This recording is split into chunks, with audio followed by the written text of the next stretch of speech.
जब मैं सुबह उठता हूं तो यही सोचता हूं कि जो मैं करने जा रहा हूं उसके अंदर कोई अच्छी बात है या नहीं। और मैं बहुत किताबें पढ़ता हूं।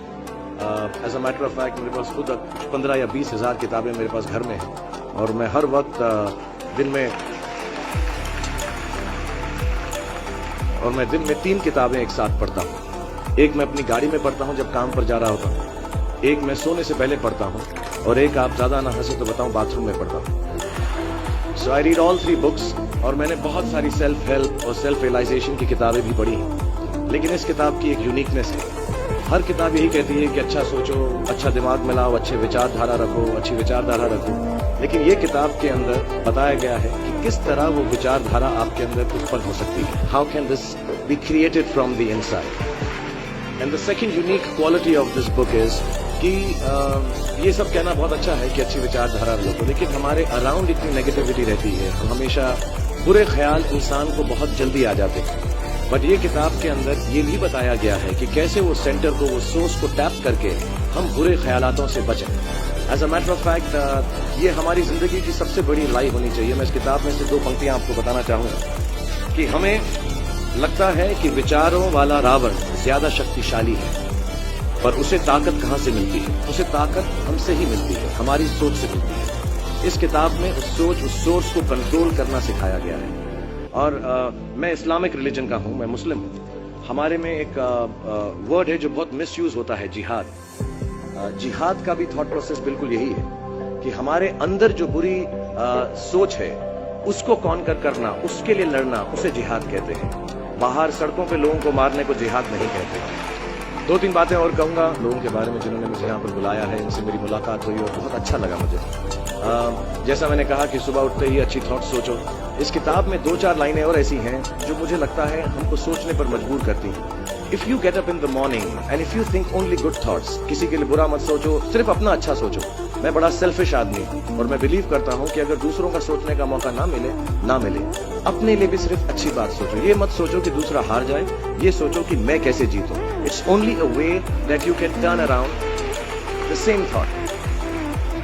Because as this book says, विश्व में किसी भी चीज के भौतिक निर्माण से पहले उसका विचारों में निर्माण होता है, which is true. I believe all things created in this world are created by our own thoughts. जो विचार होश और जोश में किए जाते हैं वे ही हकीकत को बदलते हैं। दुनिया वैसी नहीं है जैसा आप सोचते हो, दुनिया वैसी है जैसे आप हो।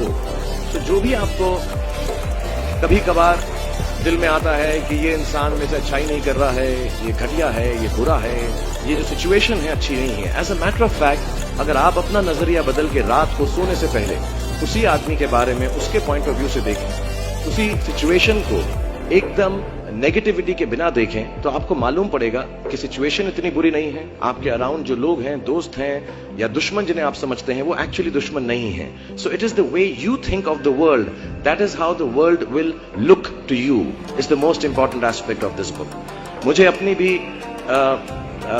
मुझसे पूछा इन्होंने सवाल, मैंने पूरा जवाब नहीं दिया कि मैं जब छोटा था तो कैसा सोचता था। मैं सोचता था कि इतना बड़ा स्टार बन जाऊंगा। आई रिमेंबर मैंने टीवी में एक सीरियल किया था, आप लोग शायद बहुत सारे यहाँ पे छोटे इन्होंने देखा नहीं होगा, एक फौजी सीरियल किया था मैंने। एंड पहली बार जब मैं सड़क में जा रहा था तो मैंने देखा 2 औरतें 3 व्हीलर में हैं और सडनली उन्होंने मुझको देखा। मेरा नाम उस सीरियल में अभिमन्यु राय था, फौजी में। और सडनली उन्होंने मुझे देखा और मैंने नोट किया कि उनके मुंह पे इतनी बड़ी मुस्कान आ गई है मुझे देखते ही कि हाय शाहरुख शाहरुख, ऐसा करके वो चिल्लाने लगे। And to me the greatest moment in my life and the greatest desire in my life became कि मैं लोगों को मुस्कुराने की रीजन दे सकूं, उनको मुस्कुराने का रीजन दे सकूं। तो जब मैं मुंबई आया, जैसे जवान लोगों के थॉट्स होते हैं कि मैं बहुत पैसे कमाऊंगा, बहुत नाम कमाऊंगा, बड़ा घर करूंगा, मेरे दिमाग में 2 मेन चीजें इन सब मटेरियल चीजों के पीछे थी। आज मेरे पास अल्लाह के फजलो करम से सब है, लेकिन इन चीजों के पीछे, ये गाड़ी मांगने के पीछे, घर मांगने के पीछे, और मुझे लगता नहीं ये बुरा है। I think all of you should imagine all the good material things that you want, but behind them there were 2 good thoughts. 1, मेरे माँ बाप की डेथ हो चुकी थी एंड मेरे दिल में एक ही अरमान था कि अगर मुझे कोई बड़ा फिल्म फेयर का जैसा अवार्ड मिले तो वो मैं अपनी माँ की याद में अर्पित कर सकूं। तो my main dream was that I should win the award and become so big that my mother can see me from heaven. मेरे दिल में ये था। और दूसरी बात ये थी कि जो भी मैं काम करूं, जितने साल भी मैं काम करूं, मैं लोगों को मुस्कुराने के रीजंस देता रहा। So my thoughts were always very positive. My reasons were very, very clear कि I will do this to bring smiles to people's faces. And that's the God's honest truth. Today sometimes I don't need any of it, but I keep working day and night, 20 hours a day. मेरे बेटे का जन्मदिन था परसों और उसने कहा आप मेरे साथ नहीं हो। नहीं, मैंने कहा मैं काम पे जाऊंगा, बिकॉज लोगों की मुस्कुराहट मेरे लिए सबसे ज्यादा अहम है। So if you have a good reason,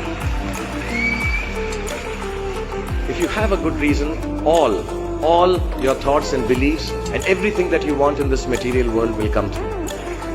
जितने भी जवान पीढ़ी के लोग यहाँ पर हैं मेरे जैसे, जो 20-22 साल के हैं, उन सबसे मैं यही गुजारिश करूंगा कि प्रैक्टिकल पर्पसफुलनेस, कि जो काम आप कर रहे हैं उसका कहीं ना कहीं नतीजा अंजाम मिलना बहुत जरूरी है। अगर आप 8 घंटे काम कर रहे हैं तो उसकी आपको तनख्वाह मिलनी चाहिए।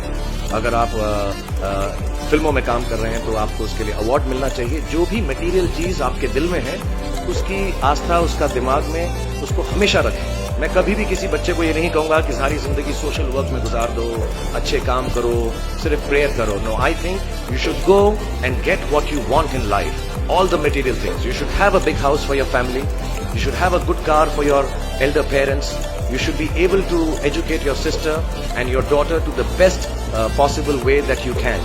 Please do all that, but somewhere in your heart remember that each job that you do, जो भी कार्य आप करें, जो भी काम आप करें, उससे कहीं ना कहीं ह्यूमैनिटी का कुछ ना कुछ पॉजिटिव होना जरूरी है, कहीं ना कहीं पर उनका बढ़ावा होना जरूरी है। If you keep that thought in mind, मैं भी आपको बताऊंगा, कुछ लोगों ने स्टीव जॉब्स के बारे में सुना होगा, अभी रिसेंटली उनका देहांत हुआ। उनको कैंसर था, पैनक्रियाटिक कैंसर था, एंड उन्होंने एप्पल कंपनी सबसे बड़ी कंपनी मानी जाती है दुनिया के अंदर आजकल, उन्होंने अपने अंतिम समय में 6 महीने में रियलाइज किया कि जब भी मुझे मालूम पड़ा कि अब मेरी मौत करीब है, मुझको फेलियर और सक्सेस दोनों का डर या उससे खुशी खत्म हो गई। मेरे दिल में सिर्फ एक ही बात थी कि जब भी मैं कोई चीज बनाऊंगा, कंप्यूटर बनाऊंगा या कोई भी गुड बनाऊंगा, उससे इंसानों का, ह्यूमैनिटी का क्या फायदा होगा। So I want to tell all the youngsters, please do whatever you want to do in terms of being well off materially, but somewhere keep a spiritual thought that the world should be a better place because you are born.